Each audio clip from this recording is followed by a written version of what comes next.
మనమంతా పెట్టుకునేటువంటిది అంగుళీయకమైతే కేవలం రాజు మాత్రమే ధరించేటువంటిది రాజముద్రిక. ఈ రాజముద్రిక అంటే ఇప్పుడు మనం విచ్చేస్తున్నటువంటి గవర్నర్ గారు జీవో పైన ఎలాగైతే స్టాంపు వేసి సంతకం పెడితే ఆమోదంలోకి వెళుతుందో అలాగే రాజు చేసినటువంటి శాసనం చెల్లుబాటు కావాలయ్యా అంటే ఈ ప్రధానమైనటువంటిది ముద్రిక. అటువంటి రాజముద్రికను లక్ష్మీదేవిని ఆవాహన చేసినటువంటి దివ్యమైనటువంటి ముద్రికను రాజు అయినటువంటి రామచంద్రమూర్తికి సమర్పించారు. ఆ తరువాత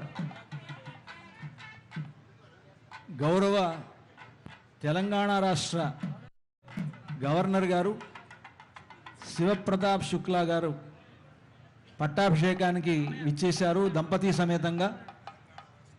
మన తెలంగాణ రాష్ట్ర ప్రభుత్వ ప్రథమ పౌరులు వారు. ఈ పట్టాభిషేక సందర్భంగా జగచ్చక్రవర్తి అయినటువంటి రామచంద్రమూర్తి వారికి ఆ రాష్ట్ర గవర్నర్ దంపతులు పట్టు వస్త్రాలను సమర్పిస్తూ ఉన్నారు.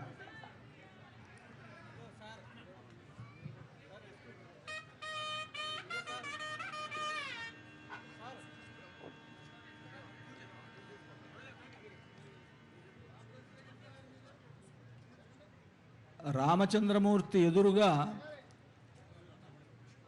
అందరూ ఆయనకు సేవకులే అని సేవాపరాహ శివ సురేష కృషానుధర్మ రక్షోంబునాథ పవమాన ధనాధినాథా బద్ధాంజలి ప్రవిలసన్ నిజ శీర్షదేశాః అని అంటారు.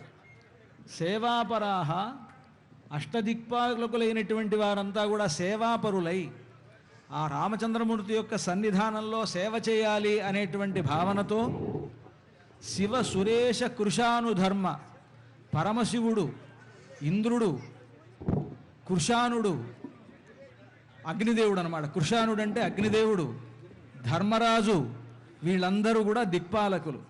శివ సురేష కృషాను ధర్మ రక్షోంబునాథ పవమాన ధనాధినాథాః అంటే అష్టదిక్పాలకులుగా ఉండేటువంటి కుబేరుడు, నైరుతి, వాయువు మొదలైనటువంటి వీరందరూ సేవాపరాహ భగవంతుడికి సేవ చేయాలి అనేటువంటి భావనతో ఆయన యొక్క సేవాపరులై వారంతా కూడా నిజశీర్షదేశాః బద్ధాంజలి ప్రవిలసన్ నిజశీర్షదేశాః చేతులు జోడించుకొని తల వంచుకొని ఏ విధంగా అయితే హనుమంతుడు రామచంద్రమూర్తి ఎదురుగా ఏ విధంగా బద్ధాంజలి అయి ఉంటారో ఆ విధంగా వారందరూ ఉంటారంటారు.